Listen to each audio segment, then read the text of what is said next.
Fox for that kind introduction. And I want to give special thanks to Dr. Nancy Law and all of the staff for the Center for Information Technology and Education for arranging this wonderful research symposium and giving me the opportunity to come to Hong Kong and meet so many interesting and innovative people here from around the whole region. I also want to thank those of you who got up and gave your Saturday morning to come listen to me speak, and our simultaneous translator who is making it possible for my words to be heard, or my ideas to be heard in Putonghua. I appreciate your very hard work, and I apologize for having added 2 slides last night. I hope I have not made your job too difficult. Thank you. I'm going to talk about 4 basic ideas this morning, and then try to leave time for us to have some questions if you would like clarifications or to describe some of the work you're doing, make some points. So I'm hoping that we'll have time for that as well. So the 4 points I'm going to talk about. First, I'm going to show you some information about how online learning is becoming more common within the United States, my country. So I have some statistics and projections for you, particularly focusing on the movement of online learning from higher education, where it has a pretty good toehold, to secondary education, which is quite new in our country. I'm going to introduce some features, some concepts about how online learning, particularly courses, vary from one another. So a way you might think about categorizing online learning offerings. I'll then talk about some research that we completed that was published in 2009, synthesizing the empirical research on the effectiveness of online learning. And then finally, I'll reach what I think is really the heart of my message, which is the opportunity, the great opportunity that online instruction offers us for embedding more powerful formative assessment in learning activities. So those are the 4 points I will be talking about. Well, online learning, and by online I mean using the World Wide Web, has been adopted strongly in corporate settings and in military organizations that do training really since the availability of the web. And of course they had other forms of computer-based instruction before that. But corporations have found it exceedingly useful in supporting the learning of their staff. I talked to the director of education at Google several months ago, and she told me that they have identified 24 different kinds of learning interactions for their employees. These are software engineers, very intelligent people from around the world. They classify the learning situation. Is it learning information? Is it learning a skill? Is it building knowledge together? Is it one-to-many, one-to-one, one-to-a few, collaboration?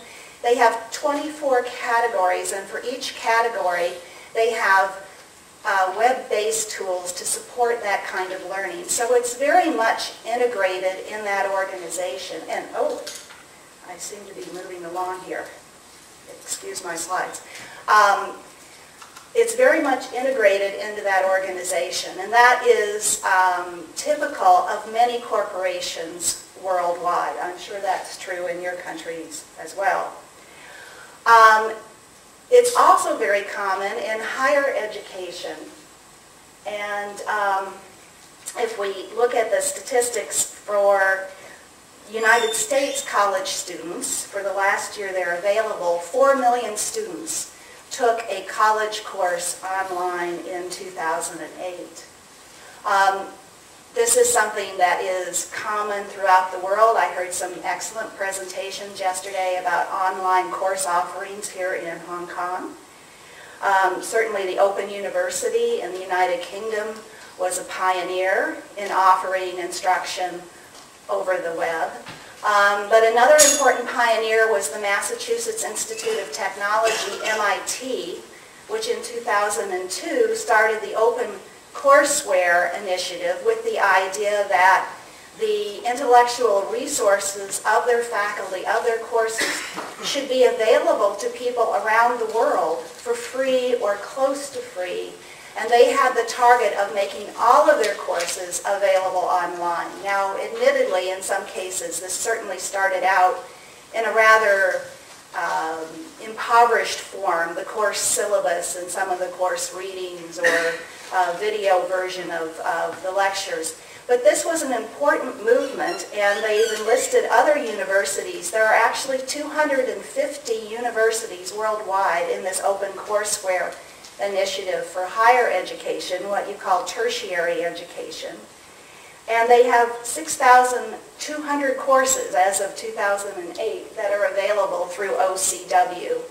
And the amazing thing is, and this is something that has just emerged, this is not something that someone required, the amazing thing is that they have 2.7 million visitors to OCW courses a month. And they had, in the last year measured, 4 million downloads of the zip files for courses.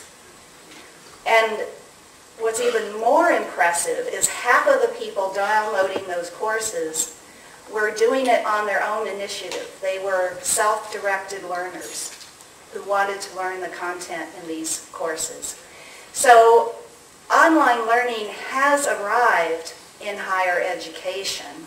I think we can say that. And what we're starting to see now is that in many countries, including the United States, it is trickling down, if you will, to the secondary education level, and in some cases the primary level.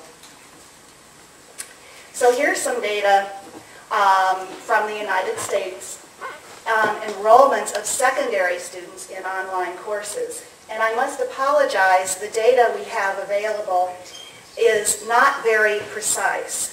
Interestingly, for one thing, we don't have any way of capturing how much online learning occurs in the context of courses that are classroom-based, that are primarily face-to-face. But even just trying to measure the number of courses that are entirely online, our National Center for Education Statistics has been asking the same question for maybe 15 years. They ask school districts, do you make distance learning available to students? So they don't distinguish whether it's video conferencing, instructional television, or online learning. And they don't ask how many students were enrolled. And many districts don't keep track of whether a course was taken online or in a classroom. So the national statistics gathering is not as informative as it should be. We do have a private foundation, the Sloan Consortium, that has been running surveys of districts asking specifically about online learning, and that's where these data come from. And they paint a picture that tells us that this is becoming increasingly important in the primary and secondary, what we call K-12, K being kindergarten levels. In 2000, of the 15 million secondary students in the United States, less than 1/3 of 1% of them took an online course. In the 2007-2008 school year, on the other hand, 7% of secondary school students took an online course.